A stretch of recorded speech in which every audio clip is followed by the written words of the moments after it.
अयोध्या के राम मंदिर में श्रद्धालु हर दिन बड़ी संख्या में दान देते हैं। ये पैसा दान पात्रों में जमा होता है और बाद में इसकी गिनती की जाती है। लेकिन अब आरोप है कि इसी प्रक्रिया के दौरान, इसी प्रोसेस के दौरान कुछ लोग चुपचाप पैसे निकाल रहे थे।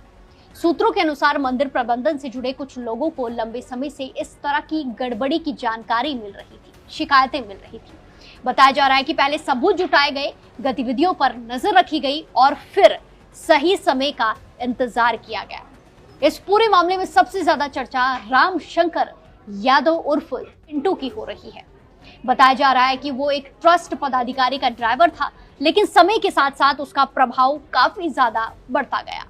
आरोप है कि वो सिर्फ ड्राइवर की भूमिका तक सीमित नहीं रहा, बल्कि मंदिर से जुड़े कई कामों में उसकी दखल बढ़ती चली गई।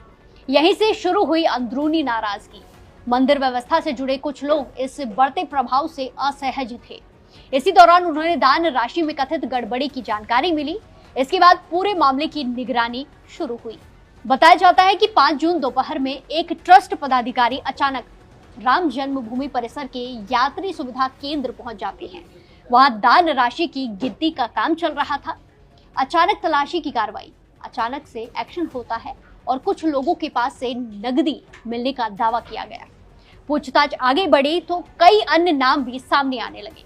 खबरों के मुताबिक कुछ कर्मचारियों को वहीं रोक लिया गया और उनसे पूछताछ की गई। यहां तक कि कुछ स्थानों से अतिरिक्त नकदी मिलने की भी बात कही जा रही है। जहां गणना कार्य से जुड़े अनुकल्प मिश्र, लवकेश, अविनाश शुक्ला, राजेश पाठक को रोका गया। बाथरूम से भी बड़ी रकम मिली। ये सब देख ट्रस्ट पदाधिकारी आवेशित हो गए और सबके विरुद्ध प्राथमिकी दर्ज कराने की चेतावनी देकर निकल गए। उन्हें मनाने और समझाने का प्रयास शुरू हुआ। इसी बीच कोई फोन आ गया और वो दबाव के चलते पीछे हट गए। हालांकि ये रणनीति जरूर बनी कि इन कर्मियों से पूछताछ कर पैसे बरामद किए जाए, बात बाहर न जाए, इसलिए विधिक कार्रवाई न कराई जाए, यानी कि मामला दबाने की कोशिश की भी चर्चा हुई।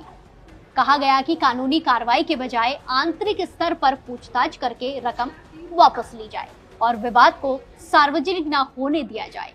लेकिन कहानी यही खत्म नहीं हुई। मंदिर प्रबंधन के अंदर मौजूद एक धड़े ने इस पूरी जानकारी को बाहर पहुंचा दिया।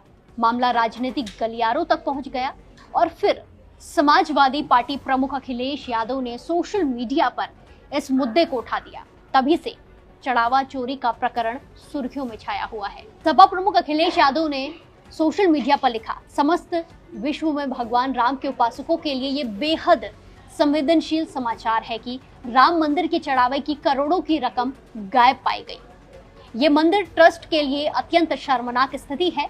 कोई भी सफाई देने के लिए सामने नहीं आना चाहता है।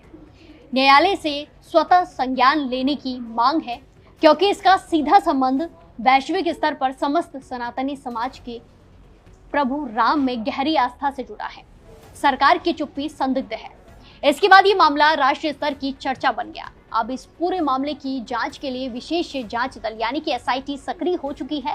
जांच एजेंसियां ये पता लगाने में जुटी है कि कथित गड़बड़ी घोटाला कब से चल रहा था, इसमें कितने लोग शामिल थे और कुल कितनी राशि का नुकसान हुआ है। सबसे महत्वपूर्ण बात यह है कि ये मामला सिर्फ पैसों का नहीं है, बल्कि करोड़ों लोगों की आस्था से जुड़ा हुआ है। इसीलिए जांच पर पूरे देश की नजर टिकी हुई है। फिलहाल जांच जारी है और कई सवालों के जवाब अभी बाकी हैं। क्या ये गड़बड़ी वाकई लंबे समय से चल रही थी? क्या जांच में और बड़े नाम सामने आ सकते हैं? और सबसे अहम सवाल, क्या राम मंदिर की दान व्यवस्था में अब बड़े बदलाव देखने को मिलने वाले हैं?